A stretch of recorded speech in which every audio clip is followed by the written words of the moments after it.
My channel guys. आज हम एक हॉरर एनिमेशन वीडियो देखने जा रहे हैं और ये हॉरर एनिमेशन वीडियो है विंटर के ऊपर। मतलब विंटर में ऐसा क्या हो सकता है, चलो देखते हैं, इस वीडियो से पता चलेगा। और इस वीडियो को बनाने वाले हैं आई एम रोकर या आई एम रोकर की तरफ से ये वीडियो होने वाली है। So let's watch the video and find out मतलब विंटर से जुड़ा क्या हॉरर हो सकता है। Okay let's watch. ये एक शांत वीकेंड की छुट्टी होने वाली थी। बस हम दोनों, कोई फोन नहीं, कोई स्ट्रेस नहीं, सिर्फ बर्फ, पहाड़ और शांति। जब तक हम आखिरकार पहुंचे तब तक शाम हो चुकी थी। कैबिन एक घने चीड़ के जंगल के किनारे पर था जो बर्फ से घिरा हुआ था, जहां आवाजें दब जाती थी। मिस्टर हार्लो, जो केयरटेकर थे, आंगन में इंतजार कर रहे थे। ऐसा लग रहा था कि वो काफी देर से वहां बैठे थे, एक लकड़ी की कुर्सी पर झुके हुए, मोटा कोट, गले तक बटन लगा हुआ। उनका चेहरा रूखा और पीला था। उनके सफेद बाल पीछे की ओर चिपके हुए थे। आइए, उन्होंने बुदबुदाया। उनकी आवाज इसका काफी डरावना है। और ये देखो वो ज्यादा सर्दियां उसकी आंखें ऐसे कैसी हैं और जब बोल रहा है तो उसकी दांतें देखो, दांतें कैसे हो रही हैं। अभी अंदर है, हीटर चालू है, पाइप थोड़ा परेशान कर सकते हैं लेकिन आप संभाल लेंगे। फिर उन्होंने मार्क को अंदर आने का इशारा किया ताकि वो दिखा सके कि हीटर कैसे काम करता है। मैं बाहर ही रुकी रही, ठंडी हवा में सांस ले रही थी और पेड़ों की लाइन को देख रही थी। जब मैं नज़ारे का मजा ले रही थी तो मैंने एक छोटे लड़के को देखा, शायद 10 साल का, जो बर्फ में लगभग 50 फीट दूर खड़ा था। वो हिल नहीं रहा था, बस वहीं खड़ा था, सीधे कैबिन की ओर देख रहा था, मेरी ओर देख रहा था। उसके बाल बिखरे हुए और बहुत लंबे थे और इतनी दूरी से भी मैं बता सकती थी कि उसका चेहरा पीला लग रहा था। मैंने हल्का सा हाथ हिलाया। एक पल बाद उसने एक हाथ उठाया और वापस हाथ हिलाया। मैं उसकी ओर जाने की सोच ही रही थी कि मेरे पीछे से मिस्टर हार्लो की आवाज जोर से आई, अरे तुम जाओ यहाँ से, चलो। मैं चौंक गई। लड़का मुड़ा और भागा।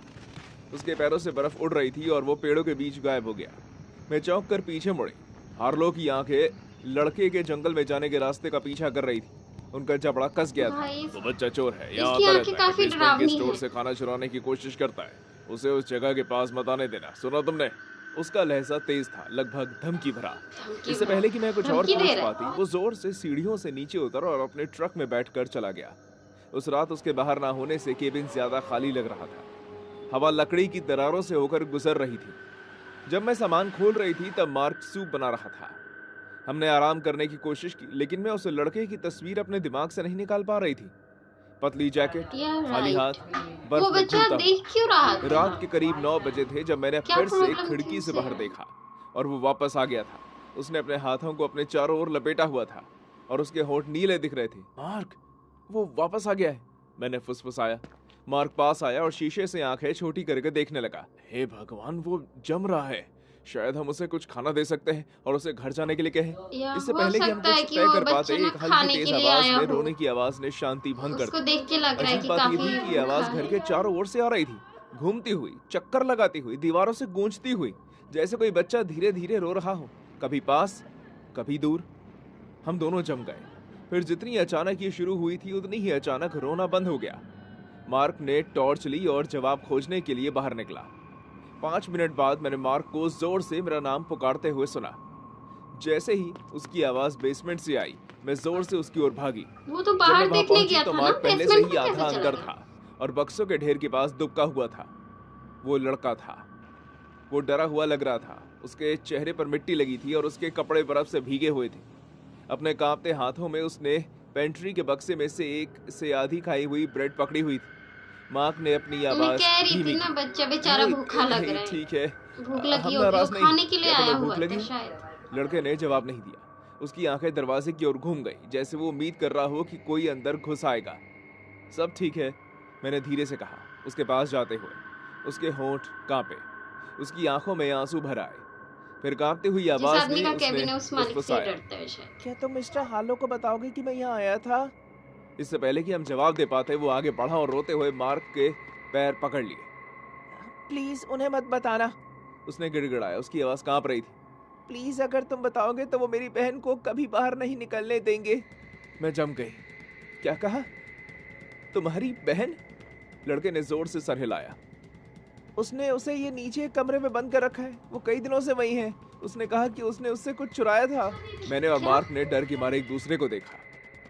दिखाओ हमें। मतलब उसने कुछ मार्क चुराया ने कहा। था उसकी बहन लड़का ने, हमें तो उसने बेसमेंट उसे के पीछे बेसमेंट पतले में बंद कर गलियारे से ले दिया गया। अलमारियों और टूटे हुए बक्सों के पीछे कोने में एक छोटी सी जगह थी। मुझे तुरंत नमी, सड़न और पेशाब की बदबू आई। अंदर हमने एक छोटी लड़की को देखा, शायद 7 साल की, जो फर्श पर एक गंदे कंबल में सिकुड़ी हुई थी।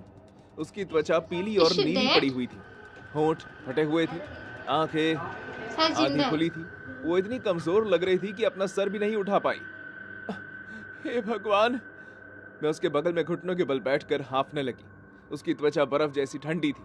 उसने खाना नहीं खाया है, लड़का रोते हुए फुसफुसाया। वो कभी कभी खाना लाता है, लेकिन वो 2 दिनों से नहीं आया। मार्क ने कांपते हाथों से 911 डायल किया। जब उसने बताया कि हमने क्या देखा है तो उसकी आवाज कांप रही थी। हमने लड़की को कोट और कंबल में लपेटा और तब तक उसके पास रहे जब तक कि हेडलाइट्स पेड़ों के बीच से नहीं दिखी। मिस्टर हार्लो को उसी रात घाटी में उनके घर से गिरफ्तार कर लिया गया। रिपोर्ट्स के मुताबिक लड़का और लड़की जंगल में एक झोपड़ी में रहते थे। उनकी बीमार माँ कुछ दिन पहले मर गई थी और खाने के लिए वो अक्सर हार्लो के पास आते थे। उन गरीब बच्चों की मदद करने के बजाय हार्लो उनसे केबिन के सारे काम मुफ्त में करवाता था। वो कभी कभी उन्हें खाना देता था और कभी कभी उन्हें भूखा रखता था। जब एक रात वो भूख बर्दाश्त नहीं कर पाए तो छोटी लड़की कुछ रोटी लेने के लिए चुपके से अंदर आई। तभी हार्लो ने उसे उस बेसमेंट में बंद कर दिया। ये सोचकर मुझे गुस्सा आता है कि कोई इंसान बच्चों के साथ इतना क्रूर कैसे हो सकता है। हम बच्चों से मिलने अस्पताल गए। जैसे ही छोटी लड़की ने मुझे देखा वो बहुत जोर से मुस्कुराई। लड़के ने मेरे पति को गले लगाया और रोने लगा। हमारी यार, शादी को अभी कैसे-कैसे सिर्फ 1 लोग साल हुआ होते है हैं। और हमारा जल्द ही बच्चा पैदा करने का कोई प्लान नहीं था, लेकिन इन दोनों को देखकर हम उनसे मुंह नहीं मोड़ पाए। अडॉप्ट कर लो कल यार। हम गोद लेने के दोनों। लिए अप्लाई कर रहे हैं। मैं इन बच्चों को जिंदगी भर खाने या प्यार के लिए भीख नहीं मांगने दूंगी और हार्लो जैसे लोगों के लिए मुझे उम्मीद है कि वो क्या बोले जेल में सड़ेगा। कैसे कैसे लोग होते हैं। मतलब एक तो वो दोनों बच्चे अनाथ, उसकी मदद करने की वजह वो आदमी उनसे काम करवा रहा फ्री में, और वो खाने को भी कुछ नहीं दे रहा। खैर लकी बच्चे हैं, इन्हें चलो कोई मिल गया जो इन्हें अडॉप्ट कर रहा है, और अब हो सकता है कि अब इन्हें खाने के लिए ऐसे ना तरसना पड़े। Such a nice people there. Okay guys, by the way, nice story. 3 winter stories है ये। इसमें से हम केवल एक स्टोरी हमने देखी है और बाकी के 2 स्टोरी हम अलग अलग वीडियो में देखेंगे। सो हम इन स्टोरीज को अलग अलग 3 वीडियोस में देखने वाले हैं गाइस। सो देखना नहीं भूलना आगे की वीडियो। तो जब तक के लिए बाय।